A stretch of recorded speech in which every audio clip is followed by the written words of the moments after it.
తెలంగాణ యువకులకి ఉద్యోగ అవకాశాలు కల్పిస్తూ తెలంగాణ రాష్ట్రం యొక్క ఆర్థికంగా వాటికి తోడ్పాటు అందిస్తూ ఉండే వాళ్ళందరికీ కూడా నేను తెలంగాణ గవర్నమెంట్తో మాట్లాడడం జరిగింది, రేవంత్ రెడ్డి గారితో మాట్లాడడం జరిగింది, శ్రీధర్ బాబు గారితో మాట్లాడడం జరిగింది, పరిశ్రమల శాఖ మంత్రితో. వాళ్ళిద్దరు కూడా చాలా సానుకూలంగా ఉన్నారు. ఇంకా పెట్టుబడులు తీసుకురావడానికి ప్రభుత్వం నుంచి వాళ్ళకి ఏం కావాలంటే మేము ప్రభుత్వం రెడీగా ఉంది అన్నీ చేయడానికి, వాళ్ళకి ఎటువంటి శాంక్షన్స్ కావాలి ఫాస్ట్ ట్రాక్లో చేస్తామని కూడా. జనరల్గా గవర్నమెంట్ అనగానే ఒక అప్రహెన్షన్ వస్తుంది సార్ ఎవరికైనా. మీరు ఎంటర్ప్రెన్యూరే, మీకు తెలుసు, మీరు కూడా ఇవన్నీ పడి వచ్చినవారే అనుకుంటాను. అటువంటి హర్డిల్స్ హిండ్రన్సెస్ ఏం లేకుండా ఒక single window kind of thing ఏమైనా కాంటెంప్లేట్ చేస్తుందా తెలంగాణ ప్రభుత్వం? 100% సింగిల్ విండో కింద పెట్టుబడులు పెట్టడానికి వచ్చే వాళ్ళందరికీ ఎర్ర తివాచి పరిచి వాళ్ళకి కావాల్సిన అనుమతులు కావచ్చు, ఇన్సెంటివ్స్ కావచ్చు, ఏమేమి ఇవ్వటానికి ప్రభుత్వం దగ్గర ఒక బ్లూ ప్రింట్ ఆల్రెడీ రెడీగా ఉంది.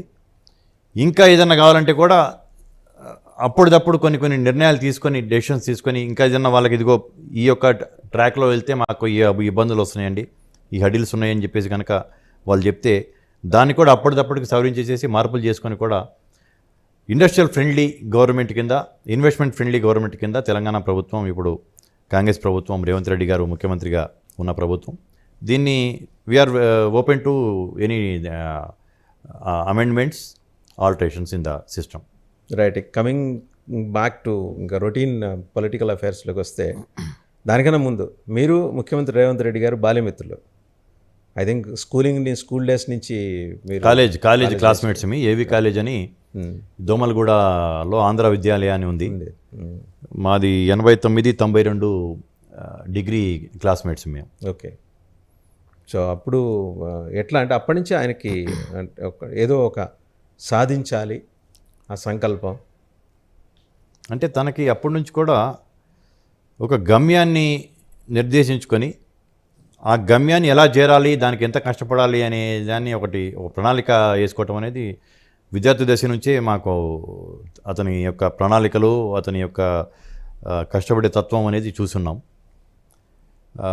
ఒక గోల్ అనేది నిర్దేశించుకొని ఆ గోల్ కోసం ఎంత భయపడకుండా, ఎటువంటి అడ్డంకులు వచ్చినా కానీ వెనక్కి తగ్గకుండా, తన యొక్క గమ్యాన్ని మార్చుకోకుండా అదే గమ్యాన్ని ప్రయాణం చేసే మనిషి. ఈరోజు మీకు తను రాజకీయాల్లో వచ్చిన 19 సంవత్సరాల్లో 2005లో తను ఫస్ట్ జెడ్పీటీసీగా ఇండిపెండెంట్గా గెలవడం జరిగింది. తర్వాత ఇండిపెండెంట్ ఎమ్మెల్సీగా గెలవడం జరిగింది. ఆ రోజు రాజశేఖర రెడ్డి గారు, చంద్రబాబు నాయుడు గారు ప్రతిపక్షం, ప్రధాన అధికార పక్షం, రెండు పక్షాలకు ఉన్న ఇద్దరు పెద్ద హేమాహేమీ నాయకులు అభ్యర్థులను కాకుండా ఇండిపెండెంట్గా తను నిలబడి గెలవటం అనేది, అది తన యొక్క మెటల్ ఏంటి అనేది, తన యొక్క సత్తా ఏంటి అనేది ఆ రోజే నిరూపించుకున్నారు.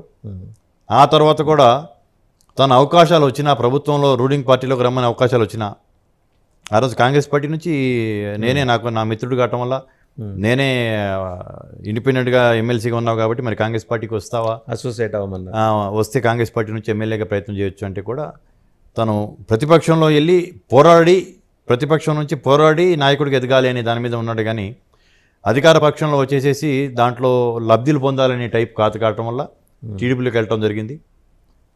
ప్రతిపక్షంలోనే 5 ఏళ్ళు ఉన్నాడు. మళ్ళీ తర్వాత 14 నుంచి కూడా మళ్ళీ ప్రతిపక్షంలో ఉండటం వల్ల తను డిబేట్స్లో చాలా స్టడీ చేస్తాడు. పుస్తక ప్రియుడు.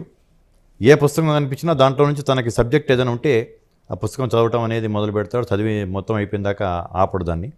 అట్లా నాలెడ్జ్ తృష్ణ అది ఉంది, జిజ్ఞాస ఉంది, తృష్ణ ఉంది, నాలెడ్జ్ పెంచుకుంటా ఉంటాడు.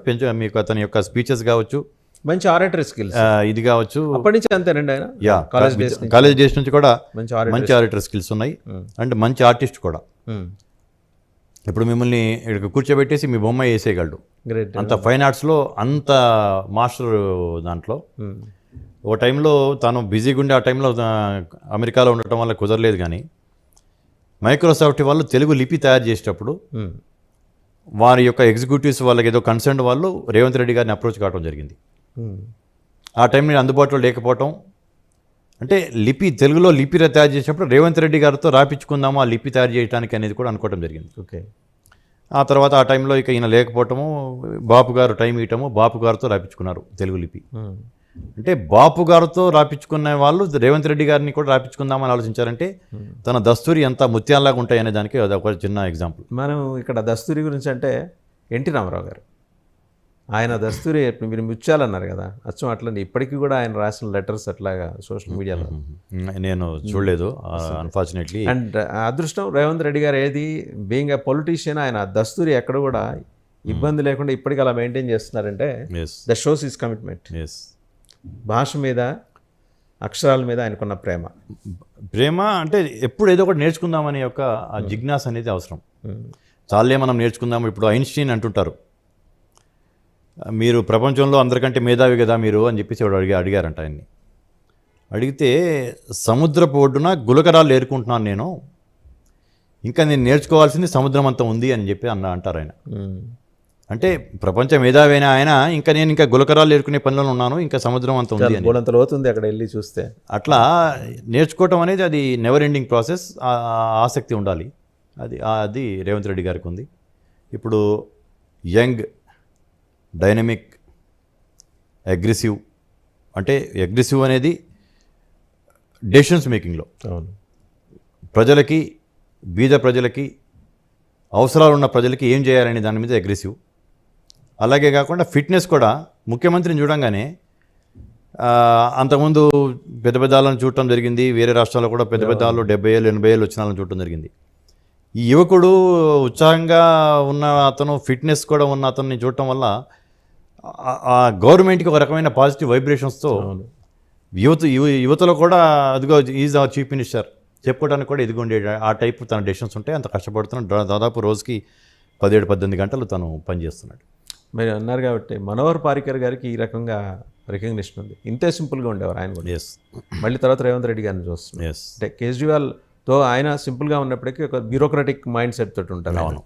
బట్ ఈయన ఏంటంటే జనం మధ్యలోంచి వచ్చారు కాబట్టి కలివిడి. ఆయన రాగానే తీసుకొచ్చిన మొట్టమొదటి సంస్కరణ ఏంటంటే ముఖ్యమంత్రి వెళ్తుంటే రోడ్ల దగ్గర ట్రాఫిక్ ఆపేయటం అవన్నీ అది వద్దన్నారు చూసారా. దానికి మంచి అప్లాజ్ వచ్చింది. అది వచ్చింది. ప్లస్ కాన్వాయ్లో కూడా ముఖ్యమంత్రికి జనరల్గా ఒక స్టాండర్డ్ ప్రోటోకాల్ సిస్టమ్ ఉంది. ఇన్ని బుల్లెట్ ప్రూఫ్ వెహికల్స్ ఉండాలి, దాని సెక్రటరీస్ ఫాలో అయ్యే వెహికల్స్ ఇది ఉండాలి, అంబులెన్స్ ఇంత ఉండాలి, జామరు ఇది అని కలిపి 15 వెహికల్ కాన్వాయ్ ఉంటుంది సాధారణంగా ముఖ్యమంత్రికి. అటువంటిది ఈయన దాన్ని 9కి కుదించేశారు.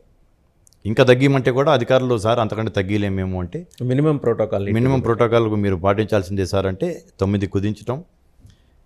ఆ జనాలతో పాటు తను కూడా ఆ సిగ్నల్ని అయితే రెడ్ సిగ్నల్ని గ్రీన్ సిగ్నల్ని మార్చేసి వెళ్ళిపోవటమే కానీ ముఖ్యమంత్రి బయలుదేరబోతున్నాడు అనగానే మొత్తం ట్రాఫిక్ లాపేసి 15-20 నిమిషాలు ఆ ట్రాఫిక్లో ఈనే పరిస్థితి లేకుండా చేశారు. అది నగర ప్రజలు హర్షిస్తూ ఉన్నారు. అండ్ అలాగే అక్కడ ప్రగతి భవన్ పేరు మార్చి ప్రజాభవన్గా మార్చడం, అండ్ అక్కడ ట్రాఫిక్ స్మూత్గా వెళ్ళటం కోసం ఆ కంచె తీసేయటం, అక్కడ ఎల్బీ స్టేడియంలో తను ముఖ్యమంత్రిగా ప్రమాణ స్వీకారం చేస్తున్న టైం కల్లా కంచె తీయటం మొదలైపోయింది. ఆయన ప్రమాణ స్వీకారం చేసి సంతకం పెట్టి కింద దిగేలోపు కంచె క్లియర్ అయిపోయింది. That is the fastness in decisions making.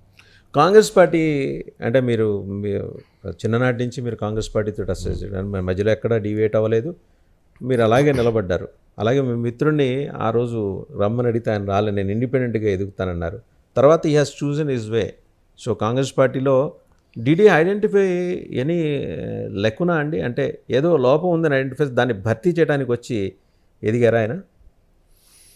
అంటే కాంగ్రెస్ పార్టీ సిద్ధాంతాలలో లోపాలు అనేది ఏం లేవు. సిద్ధాంతం కాదు, ఇక్కడ తెలంగాణలో కూడా లోపం అంటూ తెలంగాణలో కూడా ఏం లేదు. బట్ ఒక డైనమిక్ అగ్రెషన్ ఉన్న లీడర్ అవసరం అనేది కనిపించింది. ఆయన కాంగ్రెస్లోకి వచ్చేసేసి ఆ యొక్క ఏదైతే అక్కడ వ్యాక్యూమ్ అనేది అక్కడ ఏదైతే ఉందో అక్కడ ఆయన ఫిక్స్ కావడం జరిగింది. దాన్ని ప్రజలు కూడా స్వీకరించారు. కాంగ్రెస్ పార్టీ శ్రేణులందరూ కూడా ఆయనతో పాటు నడిచారు. నాయకులందరూ కూడా చిన్న చిన్న అభిప్రాయ భేదాలు స్టార్టింగ్లో ఉన్నా కానీ అందరు కూడా ఆయన నడిచారు. ఇప్పుడు ఆయన ముఖ్యమంత్రిగా అందరు కలిసి మొదట్లో చాలామంది మొరాయించారు, కానీ తర్వాత మొత్తానికి యాక్సెప్ట్. జనరల్గా మార్పుని సమాజం కానీ ఏ వ్యవస్థ కానీ అంత తొందరగా అంగీకరించదు. ఒక యంగ్ లీడర్ వచ్చి సంస్కరణ మొదలెట్టాడంటే సహజం కదా. ఎప్పుడో పాతుకుపోయిన వాళ్ళు ఉన్నారు, మా సిపాయిలు తిరుగుబాటు అప్పటి నుంచి ఉన్నవాళ్ళు ఉన్నారు కాంగ్రెస్లో ఇప్పటికీ. సో ఆ లీడర్స్ ఈరోజు సర్దుకుపోతున్నారా?